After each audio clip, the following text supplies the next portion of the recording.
I would love to have you just talk a little bit about Adyen. And I think what I'm curious about there is just general thesis and thoughts on Adyen, thoughts on some of the competitors, because it happens to at least feel like a very competitive space. And then just thoughts on, picking Adyen and what you particularly like about that business or business model.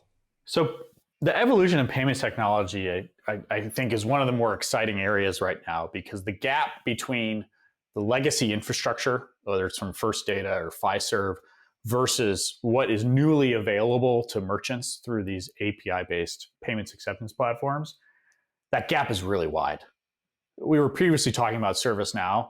The difference between ServiceNow and some of its competitors at Microsoft or some of the independents is narrower than the gap between Adyen and the legacy businesses that they're competing against. And you hear this time and again from the customers that make the switch from an Atos to an Adyen. Now, there is a lot of curiosity about the competitive dynamics between Stripe and Adyen and dLocal, who are arguably the three global leaders in this space.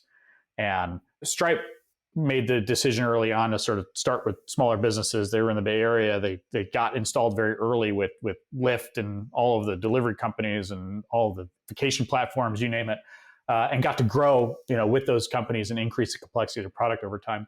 Adyen, because of the history of some of the founders, they started at the other end of the market. They said, we're going to start at the top. We want to build a Fortune 500 quality product out of the gates. And that's something that takes longer to build at the front, but then gets you particularly valuable customers. And clearly, Stripe's dream is to penetrate that same tier of customer set, and they've already, are well along in that journey. But as fingers crossed, we'll see Stripe as a public company in the next couple of years. Adyen's capital efficiency and free cash flow generation. I don't have to see Stripe's numbers to know that Adyen is a higher margin, bigger cash generating business than what Stripe is, because Stripe has spread itself so much more thinly across so many more projects. Now, that said, you're starting with a great industry. So the threshold of selection across the businesses is less challenging because the future is likely bright for all three of them. Because you've got those three, and then you got to go pretty far down the list to find close competitors. And there's trillions of dollars that they're all going to be processing in the years to come, which was what makes it a pretty interesting place to invest. Is there anything about Adyen's culture that, I think a theme that I've really enjoyed in this interview is talking about the human element and how that maybe shows up in building a business. And, even just in the answer that you shared there of obviously because of their background, they're choosing to honestly take on the more difficult challenge by building for the top of the market first and then slowly kind of moving down market. And so I'm curious, you obviously alluded to there, I think Stripe has an interesting culture. They've made some interesting decisions around spreading them, basically having a proliferation of products and service, like a Cambrian explosion is probably the right word. You go to their website, you look at the products, and it's like there's like 60 different things to choose from now, and it's hard to see that growing. Anyways, I guess the question I would ask is there anything that similarly stands out cultural in the way they make decisions, in the way they approach building the business about Adyen? What's cool about the couple things that I'll point out that are different about both the management and the board structure.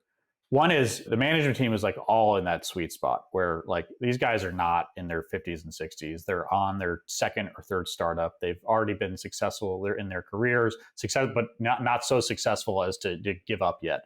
And most of the team has been internally promoted, which is great. They have not had to rely a ton on external hires. They've got to where they are, with a lot of their core team in place.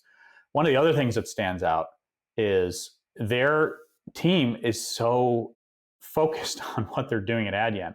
Now, you could say this is potentially because Europe does not have as many unicorn distractions for their management teams to go join 5 other boards. But that's one of the issues with some of the US-based companies. There's so many grabs for attention on the executives that they get pulled into a few more places than just the company that they're working on. So combining the elements of having a strong core team that has mostly been internally developed, that is still there today, and does not have a lot of outside separate interests going on, that's pretty rare to find at a company of their size and evolution. And then, going a step further, and if you were to look at their board, what I really like about how they've architected it is it's really a board of advisors. And those advisors have key competencies in the areas that are uniquely important to a payments business. So regulatory compliance, infrastructure, technology, big enterprise customer sales. You really want, and I do think Meta has done a good job about architecting their board similarly around the things that matter most to Meta. But that's actually quite rare to find in US companies. Our US boards, they're so political. They focus around, the head of the comp committee has to sit on 7 other comp committees of other boards. And how much independent thought are you really getting when you're just having this person that is just averaging together what they're seeing across all these comp committees? They're not doing something that is uniquely an issue for that particular company. So I respect the way that they've organized that board around advisorship as opposed to governorship.